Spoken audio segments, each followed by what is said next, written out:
Nós viemos até aqui por causa de Jesus, por causa da vitória de Jesus sobre a morte,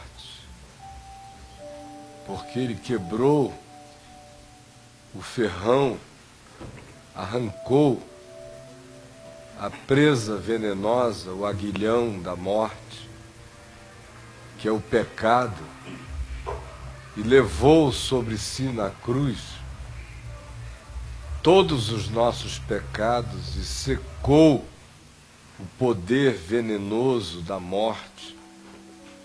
Por isto é que Ele nos disse que nos colocaria num lugar aonde, mesmo na porta do inferno,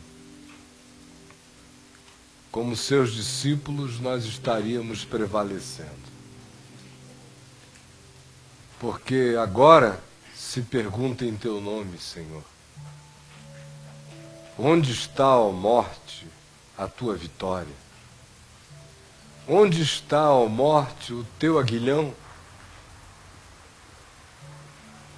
Porque a força do pecado e o reforço dele pela lei foram cancelados, matados na cruz, onde Jesus matou a lei, matou o pecado, matou a morte e ressuscitou, de modo que hoje te servimos em novidade de vida, não por causa de nenhum medo ou de nenhuma ameaça, não por causa do inferno e nem também por causa do céu, nem tampouco por causa de medos do diabo.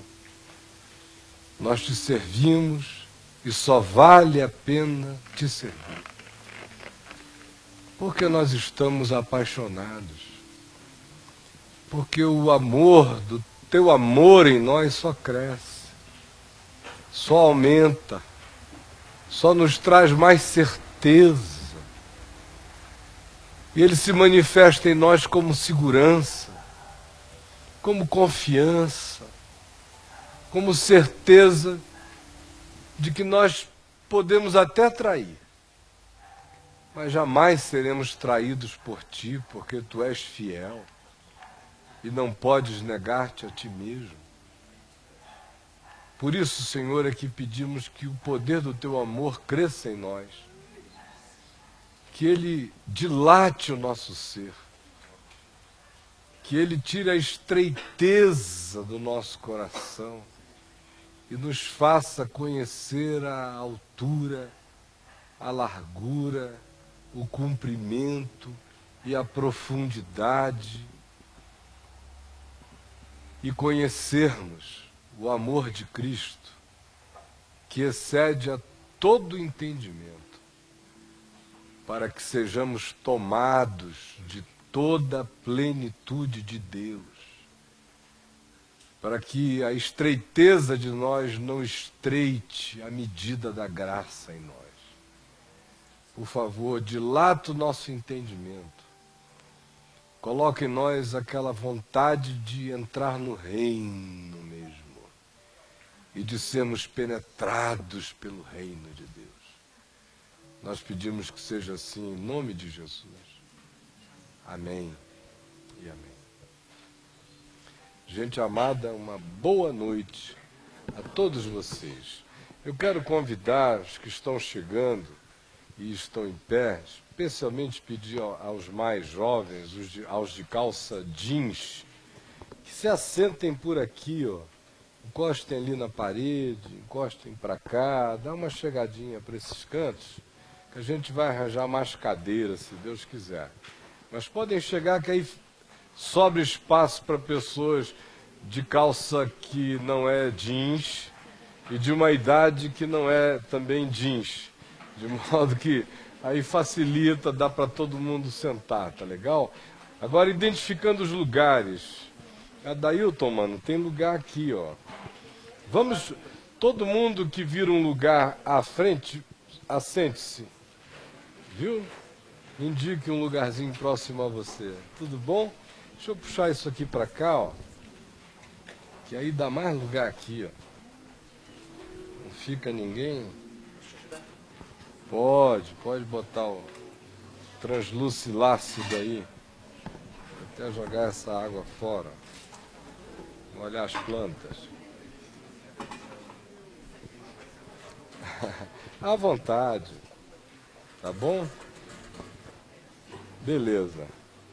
Isso é um desconforto temporário. Se Deus quiser, nós vamos conseguir mais 100 cadeiras, compactar tudo, espalhar tudo, porque pelo menos uns 200 lugares a gente tem que ter aqui dentro. Agora, se ficar muito complicado, eu vou fazer um balcone aqui de madeira aqui em cima, para botar mais uns 60 ali. Boa noite, minha gente. E também boa noite para todos aqueles muitos amados nossos que estão nos vendo pela Vem VTV, que faz com que esse nosso grupo aqui aumente em muitas e muitas vezes, em muitos lugares do Brasil e da Terra. Hoje eu tenho assim a alegria de saudar alguns amigos queridos. Eu vou começar com o reverendo Eudaldo e com a Eliene, que vieram de Anápolis hoje, estão aqui conosco. O reverendo Eudaldo é meu amigo dos mais especiais. Nós temos estado juntos há décadas. Passamos muitas e muitas horas da vida juntos, viajando, pregando em cruzadas, em campanhas, em conferências que a Vinde fazia naquele tempo. Enfim, é uma jornada longa e fiel.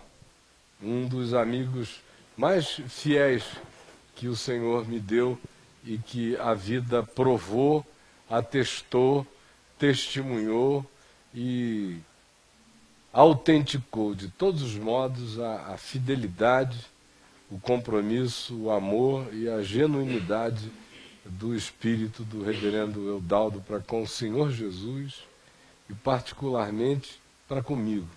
E meu coração guarda essa ternura que se renova todas as vezes que eu vejo e também quando eu não vejo, porque frequentemente isso me vem ao coração como memória mais do que grata.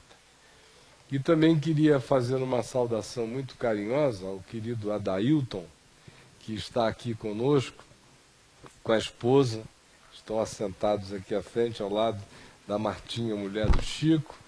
O Adailton estava na Flórida, era o mentor do Caminho da Graça lá na Flórida. Tem uma história muito rica de decisões firmes, simples e singelamente fundadas no Evangelho e que vem enchendo o nosso coração de muita alegria.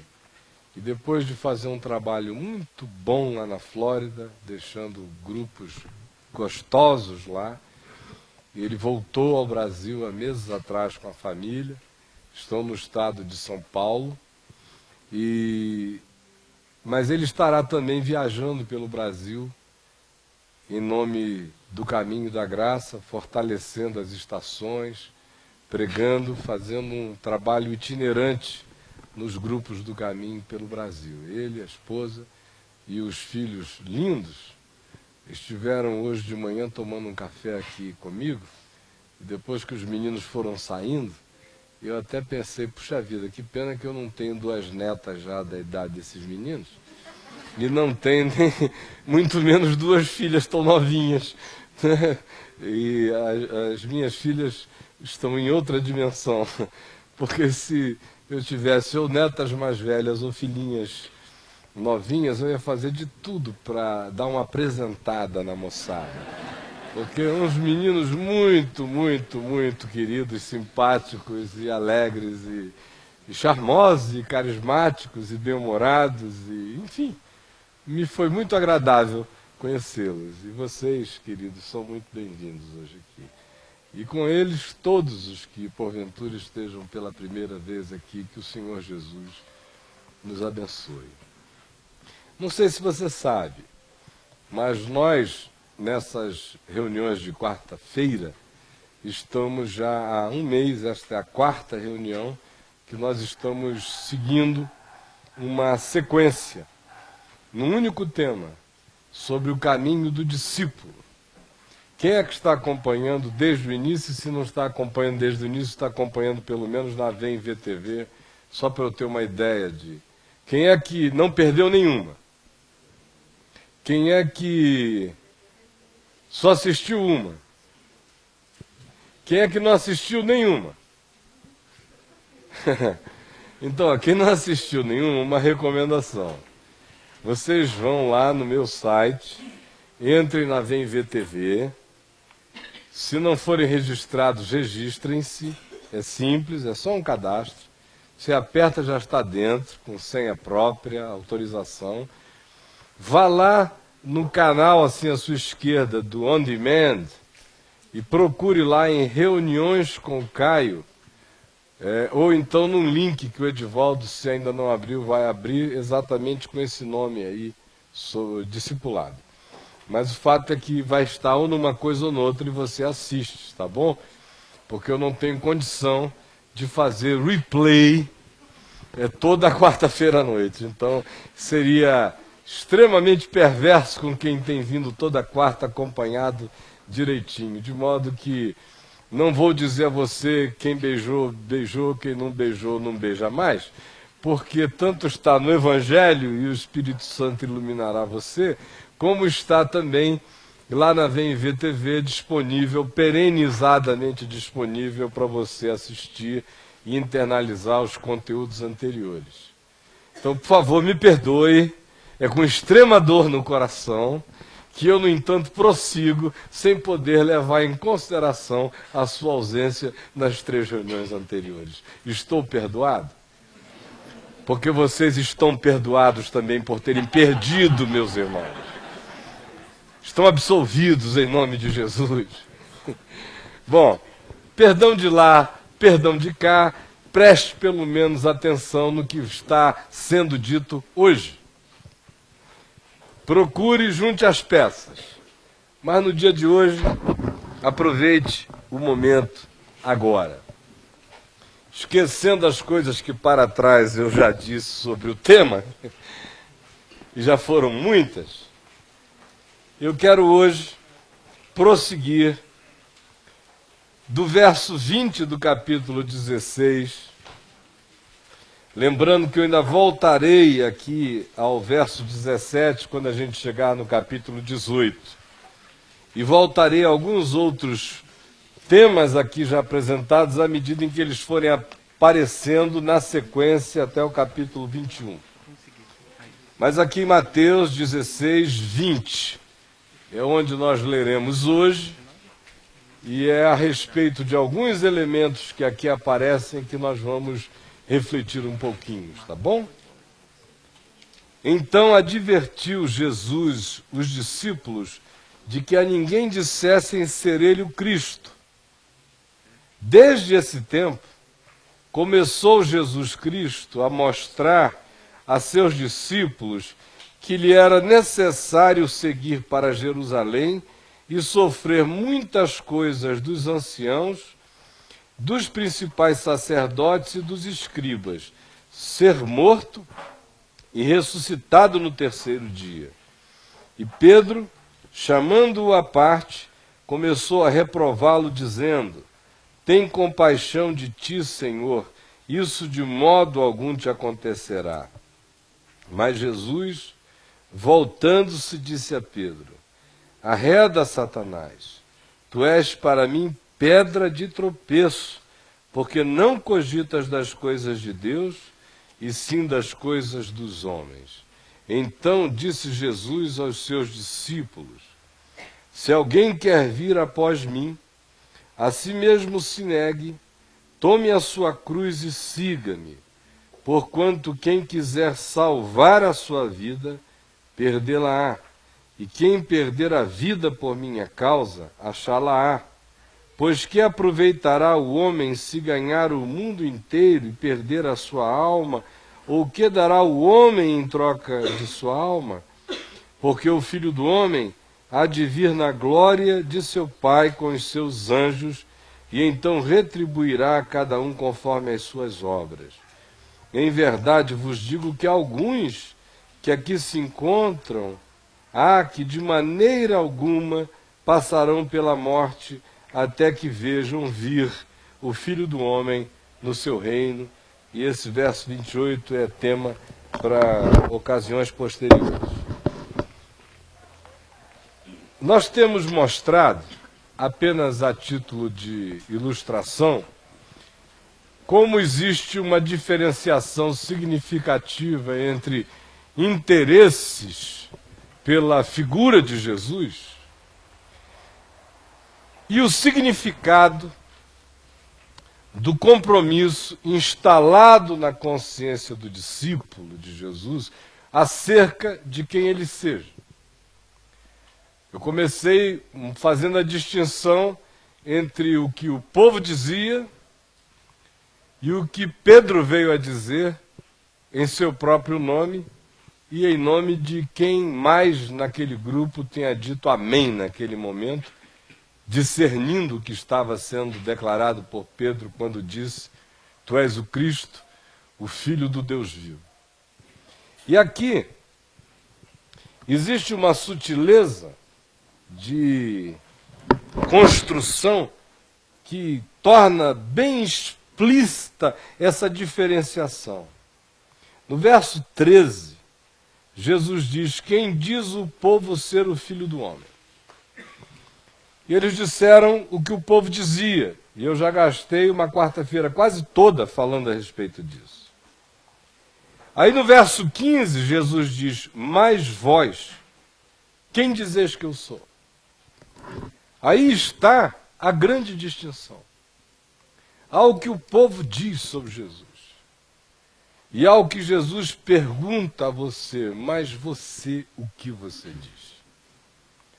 Nós temos nos reunido aqui essas quartas-feiras para ver se muita gente faz a viagem do Jesus do povo para o Cristo de Deus em nós. Porque muitos de nós ainda temos fundamentado, não a nossa fé, mas a nossa crença, no Jesus do povo. O Jesus do povo é o Jesus dos outros. É o Jesus das doutrinas, é o Jesus das sistematizações teológicas, é o Jesus das igrejas, é o Jesus das religiões, é o Jesus segundo alguém ou alguma coisa.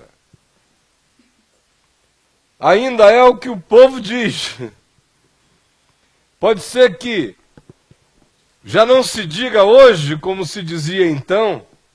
Uns dizem que tu és João Batista, uns dizem que tu és Elias, uns dizem que tu és Jeremias, outros dizem que tu és alguns dos profetas. Já saiu de moda essas alusões. Hoje a construção é diferente. Eu creio no Evangelho segundo Allan Kardec. Eu creio no Evangelho segundo a interpretação de Lutero. Eu creio no Evangelho segundo Calvino. Eu creio no Evangelho segundo Kenneth Reagan. Eu creio no Evangelho segundo quem quer que seja.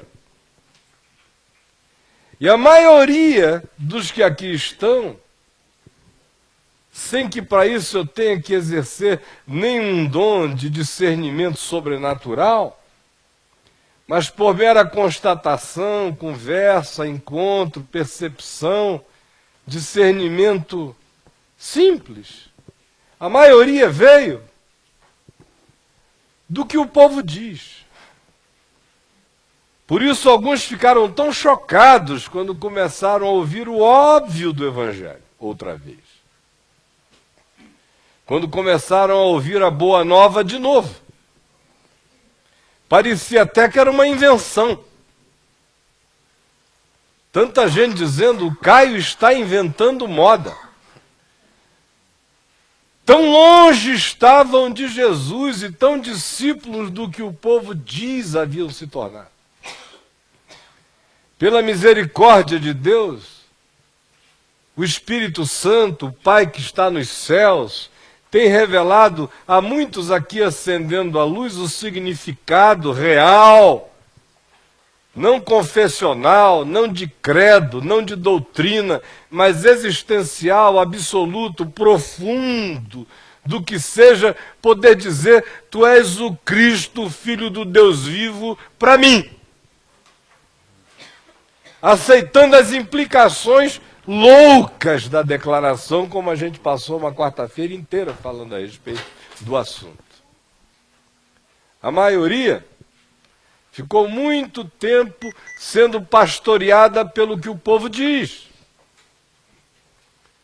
E aí, expostos à simplicidade do eixo absoluto da pedra fundamental, sobre a qual ele está erigindo o que ele chama de igreja, e não se parece com aquilo que a gente pensa ser igreja, contra cujo poder, diz ele, porta de inferno algum haverá de prevalecer. Mas esse fundamento simples é o que diferencia essa construção enorme, empavonada do que o povo diz, da simplicidade da pedra angular, para a qual Jesus nos força, colocando numa situação em que a gente tem que saber dizer o que o povo diz e tem que saber dizer a Jesus que o que o povo diz não é o que o Pai nos revelou. Porque o que o Pai nos revelou não tem nada a ver com o que o povo anda dizendo. No nosso caso, é uma volta à Boa Nova, de novo, com total simplicidade. Então existe o povo e existe o mais vós. A grande questão entre nós é saber se você continua sendo tangido e pastoreado pelo que o povo diz, ou se você definitivamente botou a cara para fora e decidiu fazer parte do grupo do mais vós. Porque o grupo do que o povo diz lota templos. Fazem parte das estatísticas volumosas da religião. O que nós temos feito aqui quarta-feira após quarta-feira é chamar você para se converter do Jesus acerca de quem o povo diz, do Jesus do povo, para o Jesus Cristo, Filho do Deus vivo. Esse é o esforço. Esse é o chamado à conversão que está sendo feita aqui. Isto dito, vamos entrar no texto. Na perspectiva de hoje, no meu interesse para o dia de hoje, que é duplo apenas. O primeiro é mostrar a vocês a determinação de Jesus de fato, estar construindo um caminho de consciência junto aos seus discípulos, ensinando a eles duas coisas sobre a construção desse caminho de consciência. A primeira foi aquela que na quarta-feira passada eu fiz menção a ela com alguma insistência, sobre o espírito hebreu da caminhada, sobre o fato de que esse anúncio e esse convite ao discipulado é feito enquanto eles estão indo na direção de Cesareia de Filipe. É andante, é móvel, é caminhante, é caminho, é no processo da existência, e de uma existência que estava andando na direção de Cesareia de Filipe, ou seja, andando para um dos lugares mais pagãos da terra de Israel, onde havia nichos milenários e pré-cananeus, e agora nos dias de Jesus havia monumentos consagrados aos deuses romanos, e uma cidade que trazia em si o bojo do espírito da consagração ao César, o imperador. E é na direção da profanidade e no caminho, portanto, dentro do mundo e da vida, que Jesus planta a pedra fundamental e diz: é aqui que a minha igreja vai ficar, ainda que vocês chamem isso de porta do inferno. Essa é a primeira dimensão do que ele está ensinando. É caminho, é no caminho, é móvel, é hebreu, vai armando tendas, vai crescendo, vai vivendo e experimentando etapas. Não dá para antecipar determinadas compreensões. Ele mesmo veio a dizer, não aqui, mas já bem depois, na véspera de sua morte: muitas coisas ainda vos teria a dizer, mas vós não o podeis suportar agora. Mostrando a inacababilidade do processo, do caminho, de ir vivendo etapa a etapa. Porque não existe discipulado de cartilha, de manual, de livrinho, de aula 1, aula 2, aula 3. O que existe no máximo é a instrução do Evangelho, que pode até ser apreendida mentalmente, num assentimento intelectual, numa concordância, numa determinada unanimidade lógica em relação a uma sabedoria universal que diz: isto aí é bom, não há como negar. No entanto, é mais do que isso. Enquanto o caminho não delineia o momento e a circunstância onde aquilo tudo vai ter o seu teste, a sua tentação, a sua prova, a sua laboratoriedade, a sua possibilidade de se tornar empírica, experiencial na vida, na esquina, na carne, no sangue, na dor, no encontro, na contradição, não vira evangelho na gente. Não vira. Então, o que ele está fazendo aqui é nos ensinando, número 1, que esse caminho é no caminho, é na vida. É caminho, verdade, vida.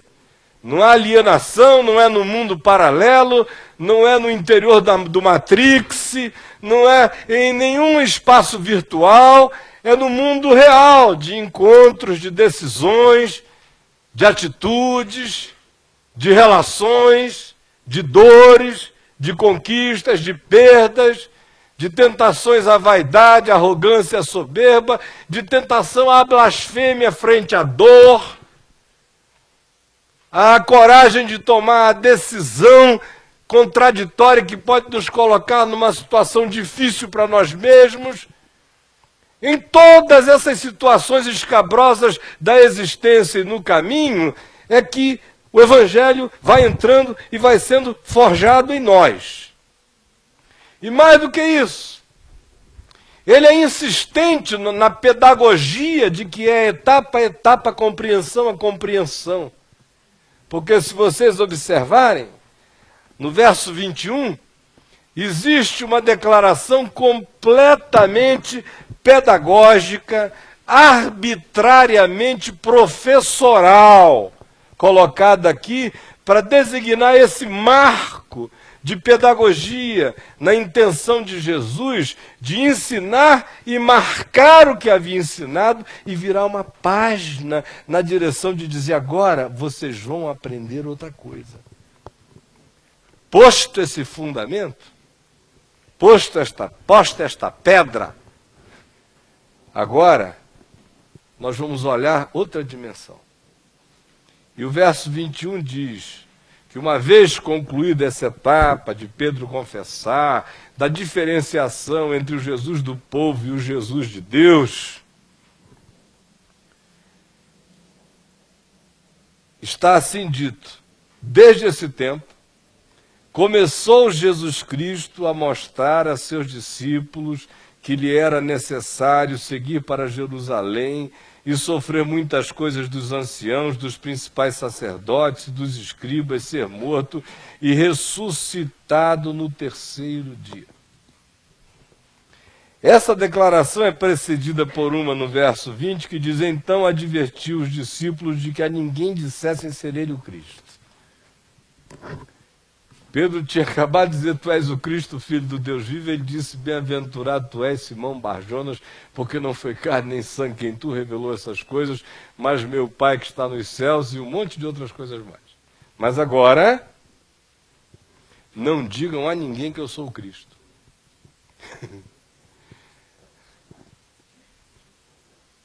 Isso é porque é Jesus falando.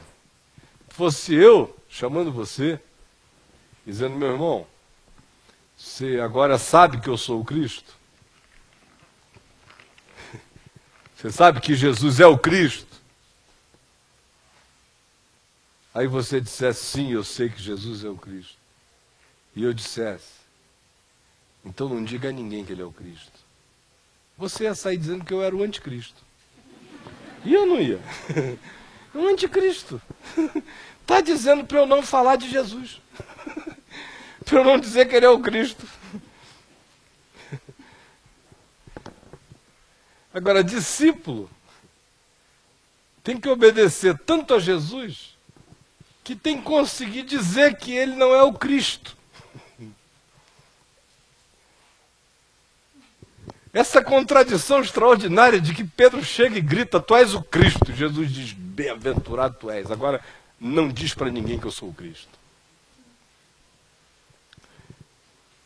Coloca os discípulos num compasso de espera, no qual Jesus está dizendo o seguinte, vocês sabem, mas não estão preparados para as implicações.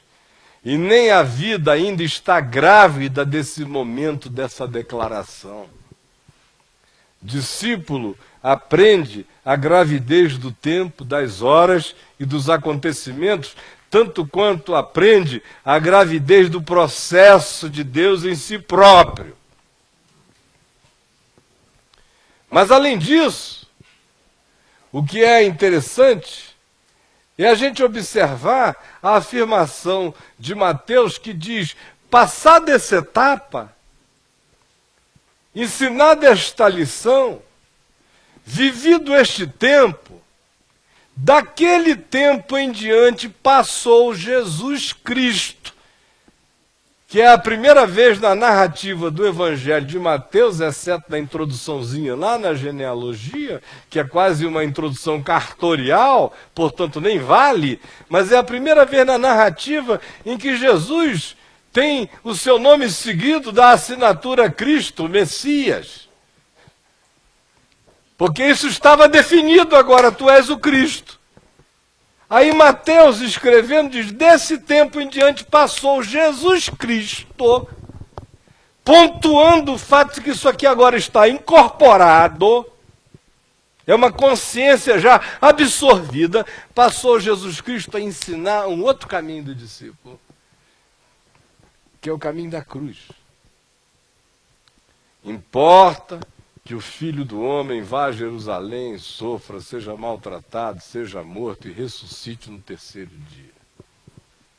Aí é quando Pedro diz, Senhor, tem compaixão de ti mesmo, para com essa mania suicida, o senhor anda depressivo, já me deste a chave do reino dos céus, o que eu ligar está ligado, o que eu desligar está desligado, então conta comigo, não se preocupe com mais nada, eu vou chegar em Jerusalém ligando, fechando, desligando, vai ser um negócio, ninguém vai te tocar, mas para com essa história. Cruz, morte. Aí Jesus disse, arreda Satanás. Porque o discípulo que tinha acabado de declarar, tu és o Cristo, o Filho do Deus vivo, não sabe ainda que a declaração de que o Cristo, o Filho do Deus vivo, não era uma declaração de conquista, nem de glória. Ele surtou com a história das chaves do reino dos céus nas mãos dele. Aí ele já achou que agora ele era o cara, era o gestor. O gestor. Tinha saído da empresa com o Tiago e João, e o Zebedeu e o André, e a moçada toda lá, mas agora ele tinha ganho uma posição privilegiada, é o gestor do reino dos céus. Ou seja, ele tinha virado bem evangélico. De repente, determinando, declarando, fechando, amarrando, e tinha ficado crente, entre aspas. E você já esteve nesse barco. Não se engane, é melhor falar a verdade e dizer graças a Deus estou liberto. Mas você sabe do que eu estou falando. Você já andou aí. Já andou aí. Você só não ouviu a ré da Satanás porque o pessoal que andava com você só dizia tá amarrado, era quando alguém dizia que você tinha que ir para a cruz. Ele dizia, jamais, você nasceu para ser cabeça e não cauda, e eu decreto em nome do Senhor que esta cruz virou relíquia, decoração na sua nova casa, na mansão que o Senhor está lhe preparando. Era mais ou menos assim que a coisa ficou no nosso meio, ou no meio de quem esteve aí, porque graças a Deus eu não fiz parte desse círculo. Portanto, existe aqui uma deliberação pedagógica de Jesus de dizer que há uma etapa sendo virada e que o caminho do discipulado segue agora para entrar no coração do seu significado. Porque o coração do seu significado, prático, existencialmente trazido para a minha vida, transcende a declaração que diz tu és o Cristo, o Filho do Deus vivo, e me leva para a implicação disto.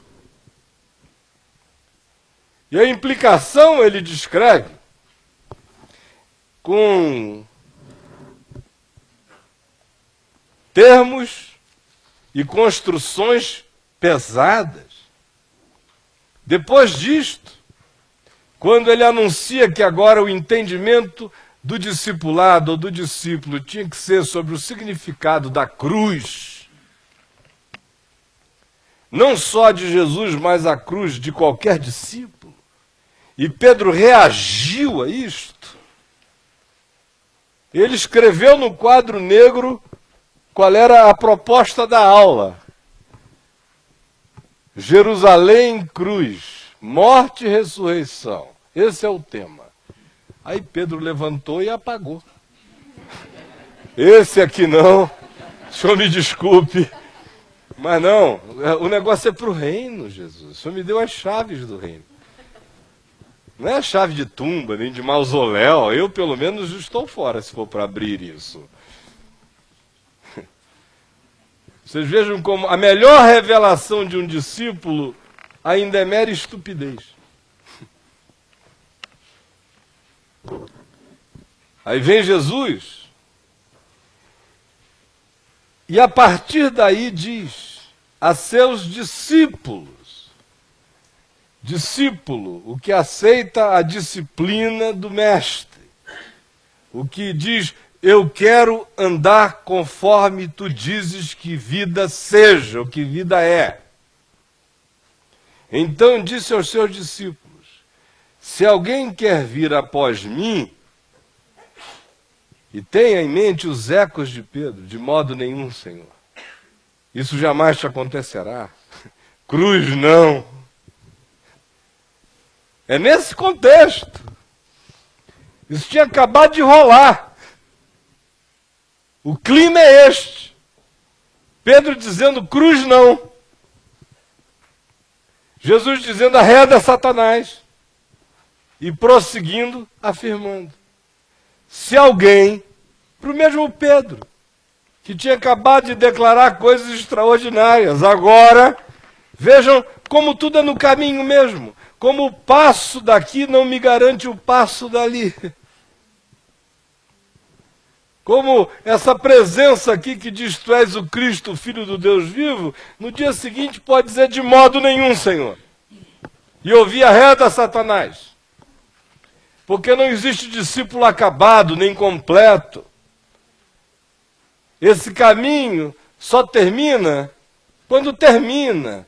E só termina quando eu me torno semelhante a Ele. E eu só me tornarei semelhante a Ele quando eu o vir como Ele é. E eu só o verei como Ele é quando eu já não estiver mais condicionado pelas relatividades do espaço-tempo desta vida, ou como Paulo chama, deste corpo de morte, e tiver sido introduzido às coisas eternas e que são, então estarei acabado, porque serei como ele é. Até então, e até aqui, e enquanto isto, o passo de ontem, abençoado tu sejas, Caio, me disse o Senhor. E eu disse, maravilha. E dei um passo para cá, e apareceu uma situação tão difícil, em que me parecia que o nome de Deus iria ficar tão afetado, talvez até levassem a ideia de Deus à morte. E eu, na mesma hora, dissesse, Senhor, eu vou entrar no pau, vou puxar a espada, vou resolver isto. Acabe com essa passividade. Por que que o diabo é mais agressivo que o Senhor? Por que que a macumba faz mais mal do que o bem do Evangelho? A gente tem que inverter essa ordem. Nós temos que sermos, pelo menos, piorzinhos ou mais agressivos e assertivos do que o diabo. Afinal de contas, a chave do reino está com a gente e o Senhor disse que as portas do inferno não prevalecem contra nós. É uma lógica perfeita. Aí vem Jesus e diz, Caio, não diz nem Satanás sai de ti, olha para mim e diz arreda Satanás, porque eu virei diabo nessa hora.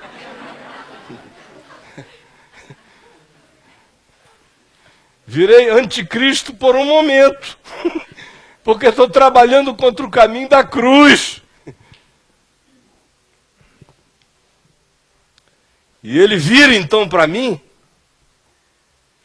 e me diz, se alguém quer ser meu discípulo, significando você, especialmente agora, meu irmão. Então preste atenção. Você tem que vir após mim.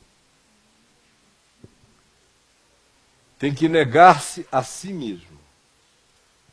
Tem que tomar a sua cruz. E tem que me seguir. Você está pensando que essa coisa toda termina com uma confissão iluminada? Tu és o Cristo, Filho de Deus vivo, aleluia. A maior parte da cristandade bem intencionada parou aí. É por isso que as discussões são sobre credo, doutrina, sobre a natureza de Deus, sobre fimose na Trindade. É a discussão sobre o Cristo, Filho do Deus vivo. Ou então, é a vanglória dos que dizem, Senhor, todos te negaram. Já tem gente que não sabe mais se Maria era virgem. Nem sabe se o Senhor nasceu mesmo do Espírito Santo, ou se a história foi mal contada.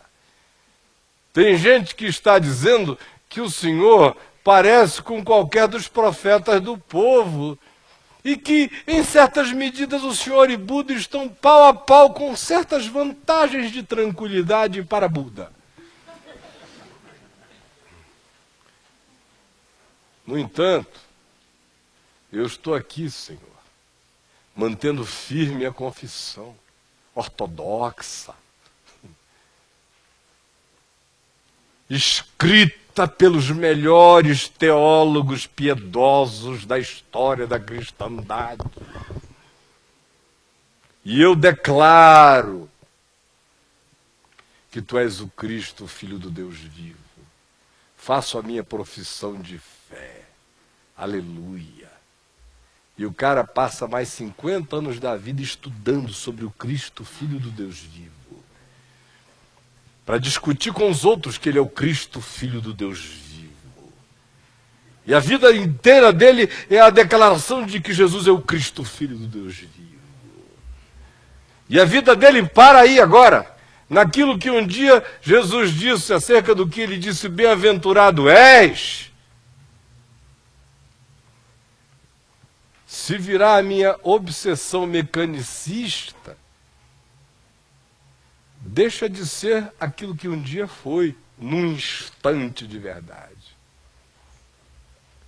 Porque essa declaração só se consubstancia, só se incorpora, só se faz válida, se desse tempo em que a gente entende isso em diante, a gente aceitar que assim como o caminho de Jesus levou à cruz, o caminho do discípulo leva à cruz. Não à cruz de Cristo, expiatória, substitutiva, redentora, salvadora, solidária, cósmica, transcósmica, erguida antes da fundação do mundo e manifesta na história. Não esta é única, esta é inigualável, esta é a única cruz.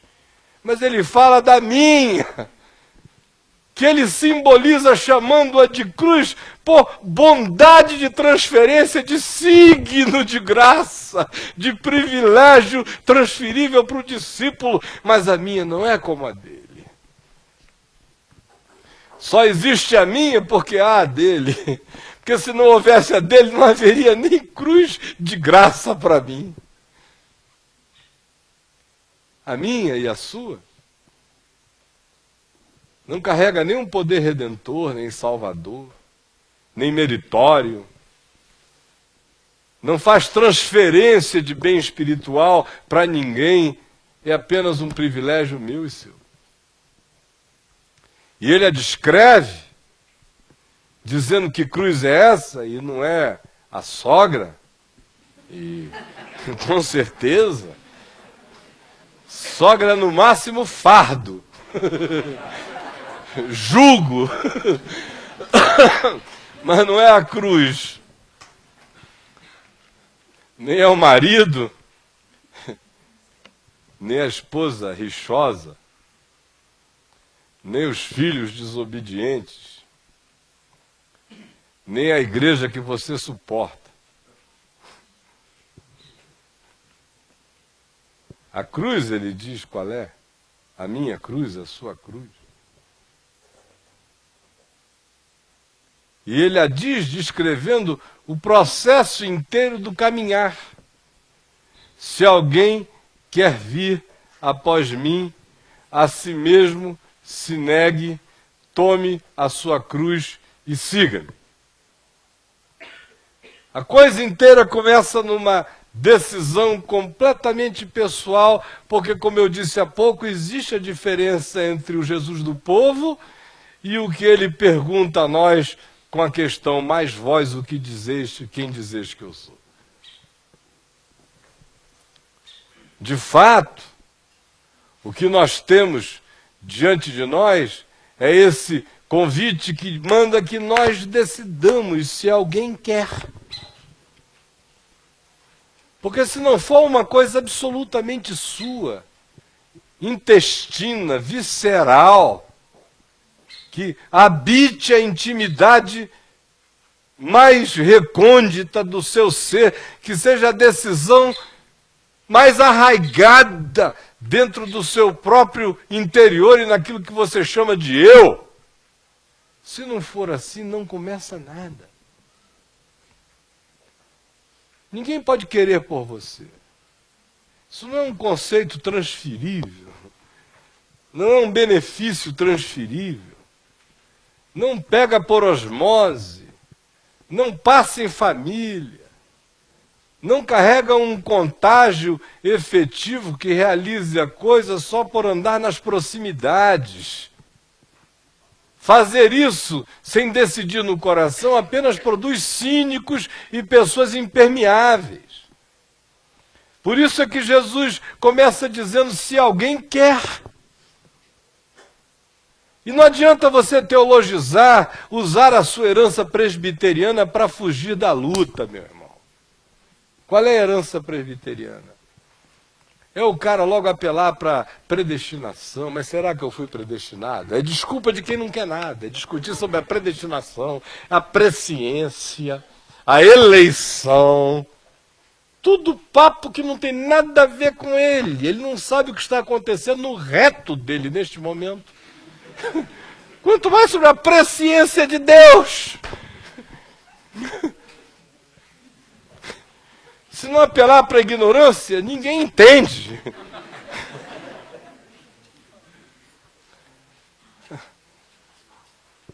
Aí ele apela. Mas olha, Caio, eu bem que quero ser discípulo de Jesus, mas não depende de quem quer nem de quem corre. Ele fala isso com uma alegria. Não depende de quem quer nem de quem corre. Tem que haver uma cócega divina. Tem que haver um negócio que não bateu em mim ainda. Eu bem que vou, eu me exponho, eu me viro para lá, eu me viro para cá, eu faço qualquer coisa, viro para raio. Vou no Benihim, caio, levanto, não acontece nada, eu tô aí. Tem uma campanha do Cerulo chegando, vou lá para ver o que acontece. Pode ser, mas depende de Deus, né?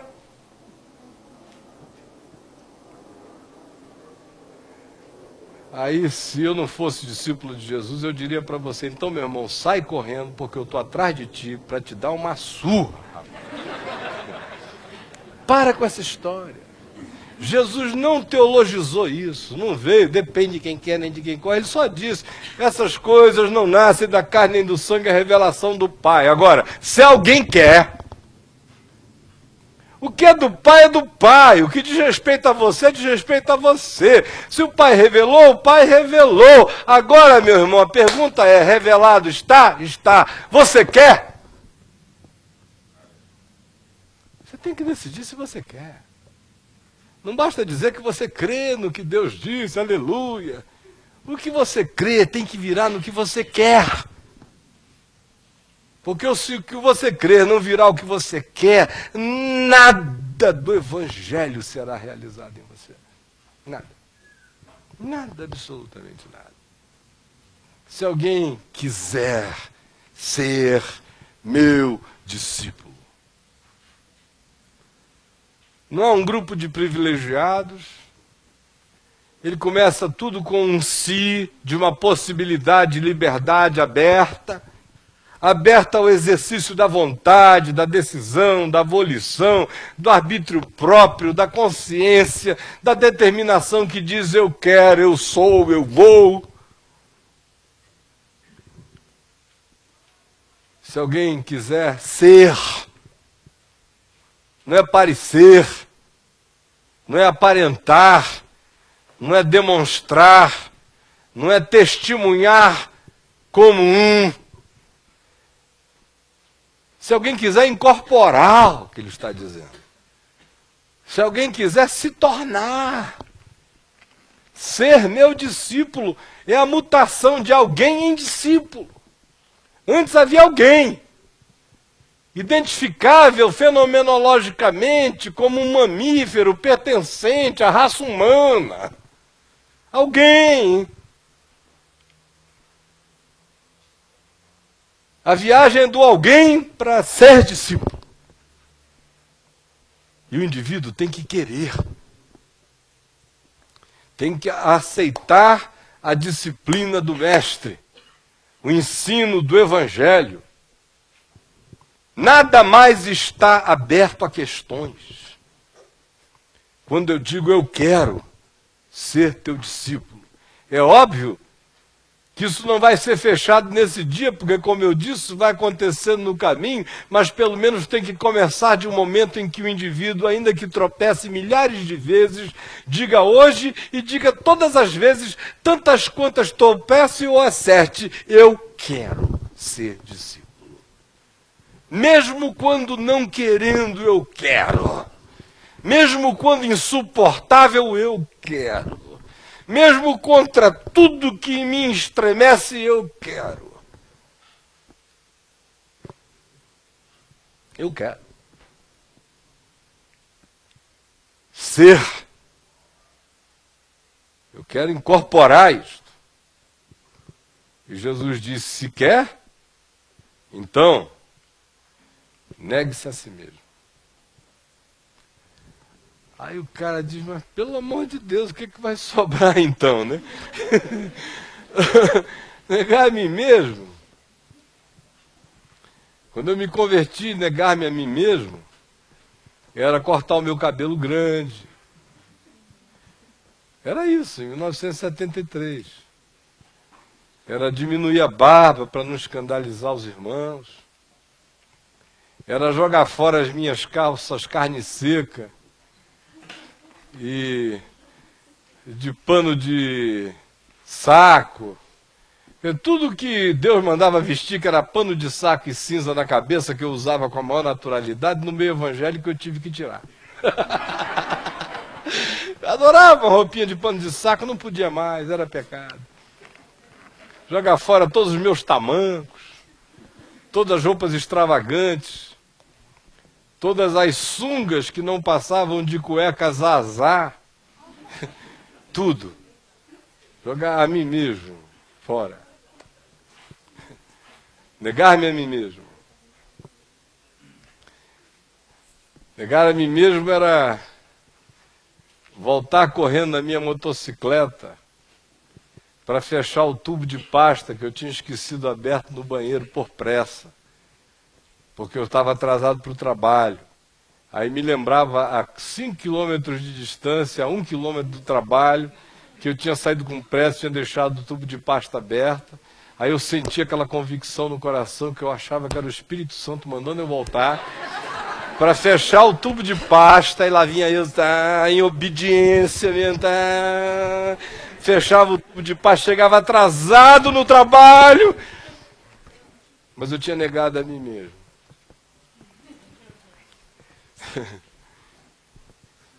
Existe uma dimensãozinha da vida, quando a gente ainda está do tamanho de um hamster, em que negar-se a si mesmo até passa por aí. Para ir iniciando um processo educativo numa pedagogia de brucutu para gente que ainda faz parte do mundo do Fred Flintstone, da pedra lascada. Faz até parte. Mas não é isso. É negar o self, o si mesmo. Não é o eu. Se eu negar o eu me torno budista num certo sentido.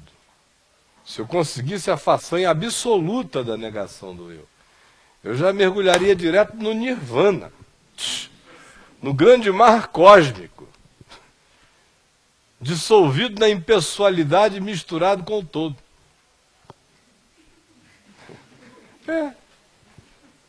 Eu sou chamado para negar o mim mesmo, o si mesmo, o self, que não é o eu. É a decoração. É o carro alegórico. É a Sapucaí da minha vida. São as minhas máscaras, as minhas crostas, as minhas incorporações, que eu passo a chamar de eu, de mim.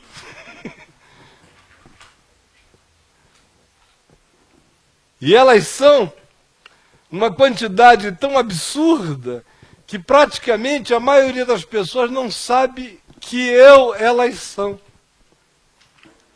Porque tudo que elas experimentam é uma relação do si mesmo com o mundo que é feito de outros si mesmos. Ou seja, é uma relação de fantasia, porque o si mesmo é fantasia.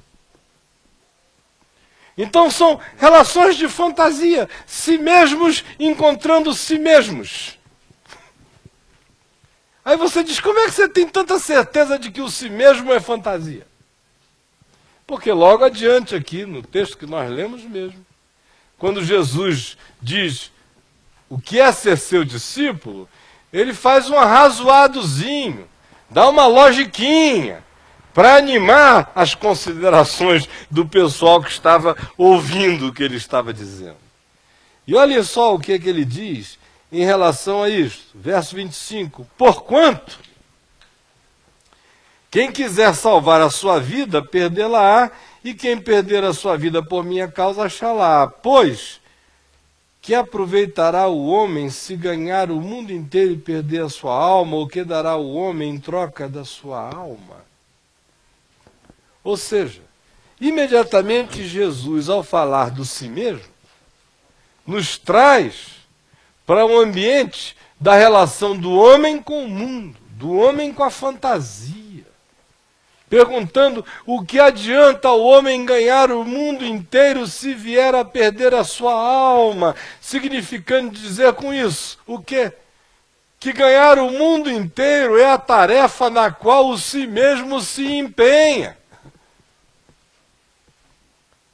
O si mesmo, ele é produzido no curso deste mundo. O si mesmo é esse indivíduo turbinado o dia inteiro para ganhar o mundo inteiro. O si mesmo é feito de conquista. O si mesmo é feito de trauma. O si mesmo é feito de decepção. O si mesmo é feito de ilusão. O si mesmo é feito de paixão.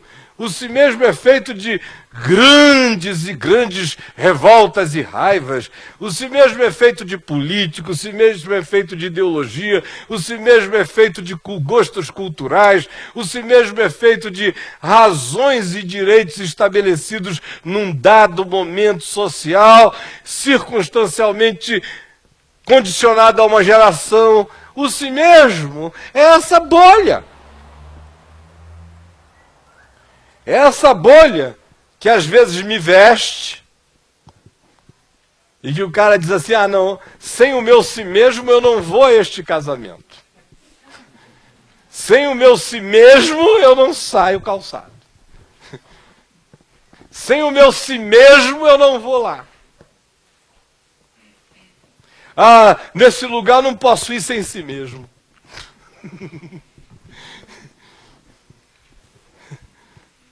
Não, isso aqui não se faz porque faz mal ao si mesmo. Rapaz, você está fazendo má gestão do seu si mesmo. O que você conseguiu fazer com o seu si mesmo? Todo mundo adorava o seu si mesmo. De repente o seu si mesmo virou essa porcaria. É o si mesmo.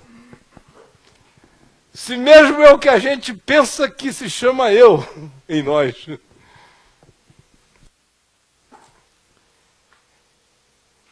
Ele é feito de traumas parentais, de desculpas psicológicas para não se dizer eu quero. Ele é feito de todas as ilusões que a gente alimenta, estimula e coloca soro na veia para que elas se mantenham num estado de zumbificação alegre. O si mesmo é feito desse arcabouço. O si mesmo é a volta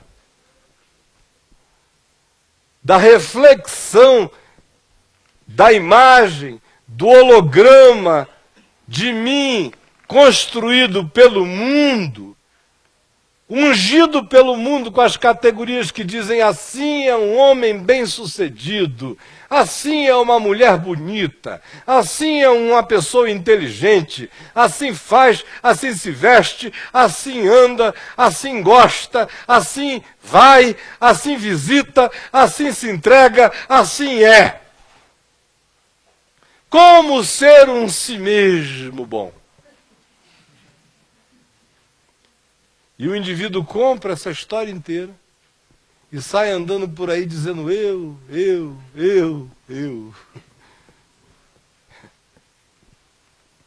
Tem gente que só vai saber o que é o eu neles quando não acabar mais nada. Tudo tem que ser comido, até a morte. Aí quando morreu tudo, foi sumindo tudo, aí foi surgindo um eu. Ainda, graças a Deus, por isso, uma velhice longa e às vezes uma morte dolorida são uma bênção. Que é para ver se, no meio de tanto jogar de si mesmo fora, com carcalhada de si mesmo, saindo, aí lá no fim tem o eu. soterrado lá dentro. Às vezes uma falência, uma coisa maravilhosa, para sair rasgando si mesmo para tudo que é lado, para ver se lá no fundo aparece o eu, o moribundo.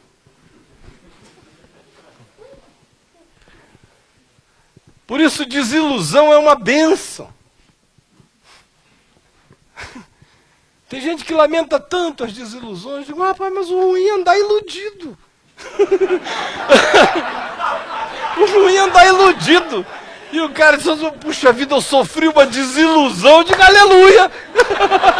Aleluia. Quanto mais desilusão, melhor. Nós não somos gente do caminho, da verdade, da vida, então aleluia, desilusão. Vou caindo na real.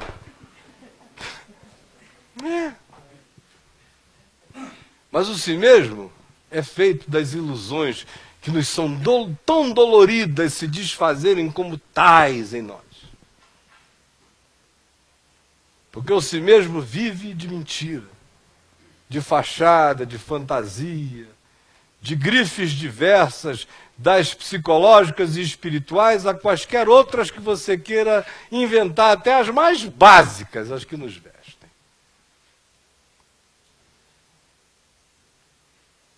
Se alguém quer ser meu discípulo, Jesus diz, tem que tomar primeiro uma consciência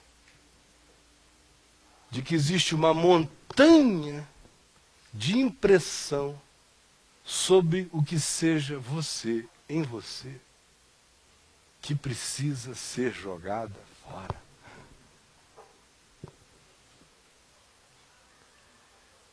Sem que você queira encarar os fatos e fazer a viagem após mim, olhando para mim, tendo a mim como a sua única referência, me dando razão em tudo, ainda que sofridamente dizendo, o senhor tem razão, mesmo não gostando das razões de Deus, como Abraão, que não achou nada gostoso, nem delicioso, nem foi cheio de gozo, nem de gáudio, nem falando em línguas e profetizando, andando para o Monte Moriá, iluminado, aleluia. Vamos, Isaquinho, fazer a vontade de Deus, que delícia! De jeito nenhum. O cara foi, mas foi! E quando viu o monte, ainda chamou os servos e disse, ficai aqui. E eu e o meu filho, tendo ido e adorado, voltaremos para junto de vós. Mas ele não disse, aleluia, nós somos levitas do Monte Moriá. Não era essa adoração panaca. Era adoração que se adora com dor, com perplexidade, com absurdo, sem entender nada, mas dizendo, tu és Deus, e contra tudo que eu sinto eu vou. É após mim, é após mim. Se você quiser vir após mim, então saiba, tem um carro alegórico na sua vida, imenso, que vai ter que quebrar todinho, para ver se aparece esse serzinho que você até hoje talvez não tenha tido nem a chance de olhar rapidamente, nem de relance, e que é você. O caminho do discípulo é o caminho das abençoadas desilusões e das eternas verdades. O caminho do discípulo vai reduzindo a vida ao pouco que seja necessário e ambicionando chegar ao dia em que ele diga, basta-me uma só coisa. Esse é o caminho. Na quarta-feira que vem eu falarei bastante ainda sobre isso e sobre o tomar a cruz e o seguir, mas por hoje a gente vai ter que parar aqui. A bênção é que é um processo, é no caminho, né? Então esta era a palavra que eu queria dizer hoje. De fato eu tinha intencionado ir até o fim desse verso aqui, mas o bom senso me manda parar agora e dizer que quem for esperto deverá voltar na quarta-feira que vem, com a graça de Deus. Agora olhe para dentro de você e pergunte o seguinte: por que que eu estou aqui? Não que aqui seja como nos diversos lugares que você já frequentou, o lugar de Deus.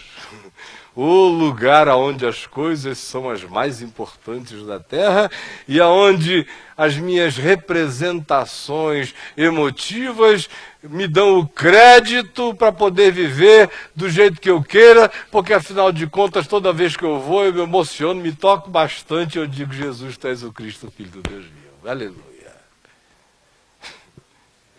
Não.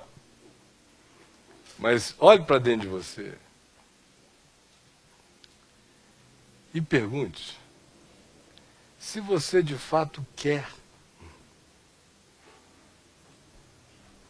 Porque você pode estar vindo de algum lugar onde serve só gostar de vir, desde que você põe uma grana ali. É ou não é? Serve. Gosta de vir, faz parte do meu nicho, do meu público-alvo. E contribui em larga escala, aleluia. Mas no Evangelho não é assim. Você tem que querer, meu irmão. E não é o seu dinheiro e nenhum gasofilaço que mede a determinação do seu querer.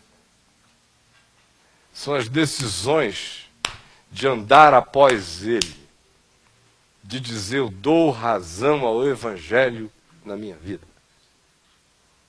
Não tenho que fazer uma reflexão secundária sobre como é que eu vou tratar o meu inimigo. Jesus já disse como é que ele tem que ser tratado. Amém. Não tenho que fazer uma reflexão secundária e nem ponderar com Deus o tamanho das minhas raivas e das minhas justiças ofendidas e dos meus direitos aviltados e que, portanto, eu tenho direito a uma instância superior de vingança.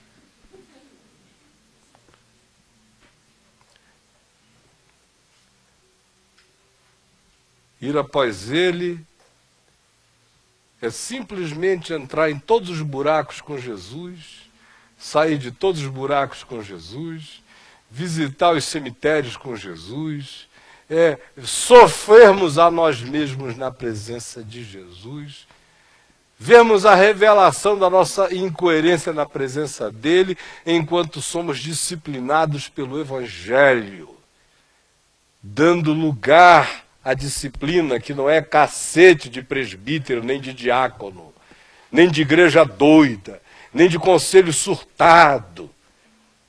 Disciplina no Evangelho é quando o Espírito Santo assenta na consciência da gente a razão do Evangelho contra todas as nossas certezas ou opiniões. E quando o nosso coração diz: eu quero, e eu quero para mim. Aí começa um caminho, que não será perfeito, mas será perfeitamente imperfeito e gracioso até o dia em que ele se tornar pleno e total. Todos nós ainda estamos apenas nas veredas das nossas próprias relatividades.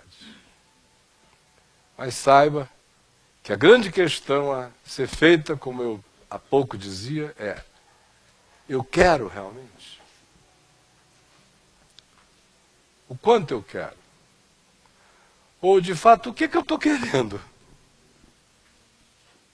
O que você está querendo? Vamos ficar em pé. E vamos orar.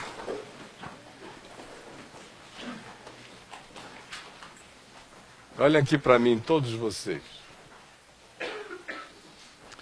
Nós vamos orar. E após nós orarmos, o Jack vai cantar conosco uma canção espiritual. E enquanto isto, todos os que têm desejado ajudar o que nós estamos fazendo aqui, não só na construção das coisas que seguem aqui, ainda há muito a fazer, mas também naquilo que daqui se gera de divulgação do Evangelho no caminho da graça, em tudo quanto tem acontecido pelo site, por todos os meios e modos que tem atingido você e a partir de você atingido a muitos outros.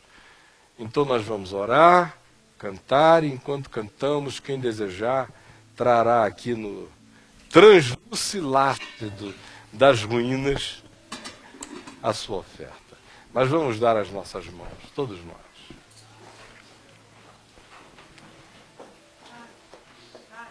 Oi, minha filha. Ninguém parou o carro na frente da garagem. Ah, tá.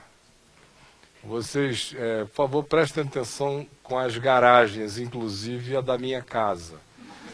Porque o que a Bruna está dizendo é que ela acabou de chegar do trabalho e não pôde entrar, porque como é a casa do Caio, então a gente para lá também, né? Aleluia. Então, na quarta-feira, tente considerar a garagem da minha casa a garagem de alguma casa, tá bom? Porque tem movimento de gente entrando e saindo, certo? Vamos orar então.